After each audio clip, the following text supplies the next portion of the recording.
नमस्कार जय जगन्नाथ आपण मानक आम चैनल को बहुत बहुत स्वागत। वर्तमान आमे आपण मानक पई नहीं आसीछु आपणकर पाठ टीका। वर्तमान नूतन भाव में जो श्रेणी गृहटी खोल जाइए जहाँकि शिशु बाटिका तो आपण माने समस्त शिक्षक माने प्रशिक्षण नहीं सारी थे। जो शिक्षक माने शिशु बाटिका शिक्षादान देवे से प्रथम श्रेणी और द्वितीय श्रेणी को शिक्षादान देवे तो ताहाकू आमे लक्ष्य करी एठारे पाठ टीकाटी प्रस्तुत करिछु। दैनिक पाठ टीका शिशु बाटिका 3 प्रथम और द्वितीय श्रेणी को नहीं। निश्चित भाव में आपण पाठ टीका देखला पूर्व आपको विनम्र निवेदन जे आम चैनल को सब्सक्राइब करंतु। आमे प्रतिदिन पाठ टीका को पूर्व दिन में आमे आपण निकट प्रोवाइड करिया को प्रचेष्टा करिछु। आपण मानको सहायक हबो दैनिक पाठ टीका लिखिबा पई ता सहित पाठ्यदान देबा पई। सांगसाथी मानको बहु मात्रा रे शेयर करंतु। आमे आपणकर आशीर्वाद नित्यांत आवश्यक करूछु।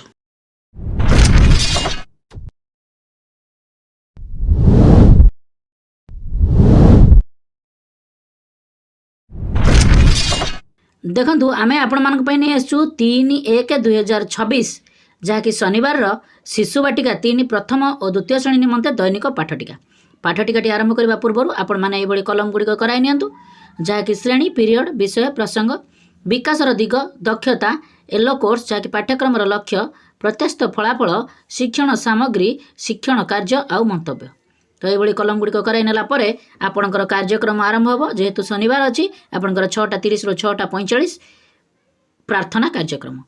यापर आपणकर 6:45 ରୁ 7:30 प्रथम पीरियड कार्यक्रम आरंभ हो। प्रथम शिशु बाटिका 3 को नेबे जहाँकि ड्रिल आउ व्यायाम कार्यक्रम करा प्रथम और द्वितीय श्रेणी कार्यक्रम समान रहिबो। यापर आपणकर द्वितीय पीरियड कार्यक्रम आरंभ हो। समय आरंभ हो 7:30 ରୁ 8:15। प्रथम शिशु बाटिका 3 को नेबे विषय प्रसंग रह सर्कल समय गोल बैठक मुक्त वार्तालाप विकास रह सामाजिक आवेगिक और नैतिक विकास दक्षता रह सांग मान सहित मित्रता सृष्टि करने येलो कोर्स रह CG5 C 5.7 प्रत्याशित फलाफल रह छात्र छात्री माने सांग मान सह मित्रता रखा सह अन्य को साहाय्य करेंगे। TLM आवश्यक चित्र कार्ड शिक्षण कार्य रह सांग मान सह मित्रता किपरि रखिबे और सांग माननकु साहाय्य करिवे ताहा पिला माननकु बुझाई कहिबे। तो एभली शिशु बाटिका 3 रो कार्यक्रमटी परिसमाप्ति हेबो। या परे प्रथम श्रेणी द्वितीय पीरियड समय अवधि आरंभ हो 7:30 ରୁ 8:15। विषय प्रसंग होची गल्प कार्ड गुड़ी और छेड़ी विकास रह भाषागत विकास दक्षता रह मार्गदर्शी पठन येलो कोर्स रह ECL 14.8 प्रत्याशित फलाफल रह छात्र छात्री माने गल्प कार्ड पढ़े ताहार सारांश को बुझी सरल प्रश्नर उत्तर देवे। TLM आवश्यक गल्प कार्ड प्रश्न कार्ड शिक्षण कार्य रह पिला मानकु गल्प कार्ड देई बुझाई कहबी गल्प संबंधी सरल प्रश्न पचारि। तो ये प्रथम श्रेणी कार्यक्रम परिसमाप्ति हेबो। यापर द्वितीय श्रेणी द्वितीय पीरियड समय अवधि आरंभ हो 7:30 ରୁ 8:15। विषय प्रसंग होची जहाँकि गल्प कार्ड भालुर चतुर पणिया विकास रह भाषागत विकास दक्षता रह धारा प्रवाह पठन येलो कोर्स रह ECL 5.3 प्रत्याशित फलाफल रह छात्र छात्री माने गल्प कार्ड पढ़े तार सारांश को बुझी सरल प्रश्नर उत्तर कहे। शिक्षण सामग्री रह गल्प कार्ड प्रश्न कार्ड शिक्षण कार्य रह पिला माननकु गल्प कार्ड देवी बुझाई कहबी गल्प कार्ड संबंध में सरल प्रश्न पचारि। तो ये आपणकर द्वितीय पीरियड परिसमाप्ति हेबो। यापर आपणकर तृतीय पीरियड कार्यक्रम आरंभ हो। प्रथम शिशु बाटिका 3 को नेबे समय अवधि आरंभ हो 8:15 ରୁ 9ଟା। विषय प्रसंग संख्या और परिवेश ज्ञान विकास रह बौद्धिक विकास दक्षता रह संख्या गणन येलो कोर्स रह CG8 C 8.5 प्रत्याशित फलाफल रह छात्र छात्री माने संख्या चार्ट संख्या गणन करेंगे। TLM आवश्यक संख्या चार्ट शिक्षण कार्य रह पिला माननकु संख्या चार्ट देखाई संख्या गणन शिखाइबे। तो ये शिशु बाटिका 3 रो कार्यक्रम परिसमाप्ति हेबो। यापर प्रथम श्रेणी तृतीय पीरियड समय अवधि आरंभ हो 8:15 ରୁ 9ଟା। विषय प्रसंग रह गणित कार्य पुस्तिका सप्ताह 23 दिवस 5 विकास रह बौद्धिक विकास दक्षता रह कार्यफर्द पूरण येलो कोर्स रह ILM 4.12 प्रत्याशित फलाफल रह छात्र छात्री माने कार्यफर्द सठिक भाव पूरण करेंगे। TLM आवश्यक कार्य पुस्तिका शिक्षण कार्य रह पिला मानकर कार्यफर्द पूरण कराइबे। तो ये आपंकर प्रथम श्रेणी कार्यक्रमटी परिसमाप्ति हो।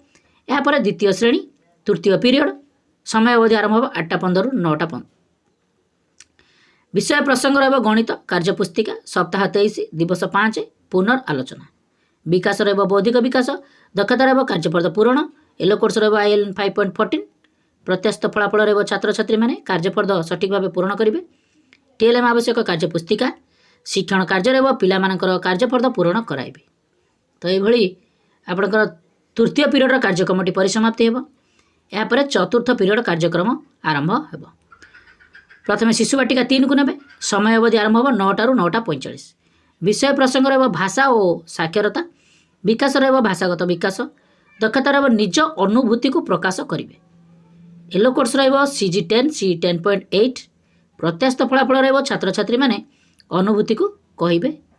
TLM आवश्यक चित्र कार्ड शिक्षण कार्य रह पिलामानकर अनुभूति को बुझीबी और बुझाइबी। ये शिशु बाटिका 3 कार्यक्रमटी परिसमाप्ति हो। यापर प्रथम श्रेणी चतुर्थ पीरियड समय अवधि आरंभ हो 9 रु 9:45। विषय प्रसंग रह भाषा कार्यपुस्तिका सप्ताह 23 दिवस 5 पुनर्आलोचना। विकास रह भाषागत विकास दक्षता रह कार्यपद पूरण येलो कोर्स रह ECL 14.6। प्रत्याशित फलाफल रह छात्र छात्री मैंने कार्यपद सठिक भाव पूरण करेंगे। TLM आवश्यक कार्यपुस्तिका शिक्षण कार्य रह पिलामानकर कार्यपद सठिक भाव पूरण कराइबे। तो ये प्रथम श्रेणी कार्यक्रमटी परिसमाप्ति हो। यापर द्वितीय श्रेणी चतुर्थ पीरियड समय अवधि आरंभ हो 9 रु 9:45। विषय प्रसंग रह भाषा कार्यपुस्तिका सप्ताह 23 दिवस 5 पुनर्आलोचना। विकास रह भाषागत विकास दक्षता रह कार्यपद पूरण येलो कोर्स रह ECL 5.9। प्रत्याशित फलाफल रह छात्र छात्री मैंने कार्यपद सठिक भाव पूरण करेंगे। TLM आवश्यक कार्यपुस्तिका शिक्षण कार्य रह पिलामानकर कार्यपद सठिक भाव पूरण कराइबे। तो ये आपंकर चतुर्थ पीरियड कार्यक्रमटी परिसमाप्ति हो। यापर आपंकर 9:45 रु 10:15 मध्याह्न विरति कार्यक्रम करा जिवो। यापर पंचम पीरियड कार्यक्रम आरंभ हो। प्रथम शिशु बाटिका 3 को नेबे समय अवधि आरंभ हो 10:15 रु 10:45। विषय प्रसंग रह कलात्मक कार्य करेंगे। विकास रह कला सौंदर्य और सृजनात्मक विकास दक्षता रह चित्र अंकन कर रंग देवे। येलो कोर्स रह CG12 C 12.4। प्रत्याशित फलाफल रह छात्र छात्री मैंने विभिन्न चित्र अंकन करेंगे और से रंग देवे। TLM आवश्यक चित्र उपकरण शिक्षण कार्य रह पिलामानंकु चित्र उपकरण दे चित्र करने कहे। तो ये आपंकर शिशु बाटिका 3 कार्यक्रम परिसमाप्ति हो। यापर प्रथम श्रेणी पंचम पीरियड आ द्वितीय श्रेणी पंचम पीरियड कार्यक्रम शिशु बाटिका सहित सामान रहिबो। यापर आपंकर षष्ठ पीरियड कार्यक्रम आरंभ हो। समय अवधि आरंभ हो आपंकर 10:45 रु 11:30। विषय प्रसंग रहिबो विदाय आज दिन पाठ्यक्रम सारांश। विकास रहिबो समस्त विकास सारांश दक्षता रहिबो सबु दक्षता को बुझिबे। समस्त येलो कोर्स फुलफिल हो। प्रत्याशित फलाफल रहिबो छात्र छात्री मैंने आज दिन पाठ्यक्रम सारांश को बुझिबे और लिखिबे। TLM आवश्यक समस्त शिक्षण सामग्री शिक्षण कार्य रहिबो आज दिन पाठ्यक्रम को आलोचना कराइबी। आज नुआ कौन शिखिले पचारि बुझिबी। आसंता दिन शिक्षण कार्य विषय कहबी। शिक्षण सामग्री को निर्दिष्ट स्थान रखी शेष में कृतज्ञता ज्ञापन करी। तो ये आपंकर शिशु बाटिका 3 सहित षष्ठ पीरियड रे प्रथम द्वितीय श्रेणी कार्यक्रम सामान रहिबो। तो ये आपंकर शनिवार जहाँकि 3/1/2026 शिशु बाटिका 3 प्रथम और द्वितीय श्रेणी दैनिक पाठ टीकाटी परिसमाप्ति हो। निश्चित भाव में यह आपण मानक बहुत हेल्पफुल करथिबो। आपण मानक रिक्वेस्ट आपण माने हम चैनल को सब्सक्राइब करंतु वीडियो गुडी को बहुत मात्रा लाइक और शेयर करंतु। आमे एभली हेल्पफुल वीडियो जहाँकि आपणकर दैनिक पाठ टीका विभिन्न प्रकार शिक्षक मानक पई नियुक्ति तथा न्यूज आमे आम चैनल माध्यम उपलब्ध कराउछु। शिक्षण सोपान रजिस्टर मध्य तेणु आपण माने आम चैनल को सब्सक्राइब करंतु। नमस्कार सर्वे भवन्तु सुखिनः।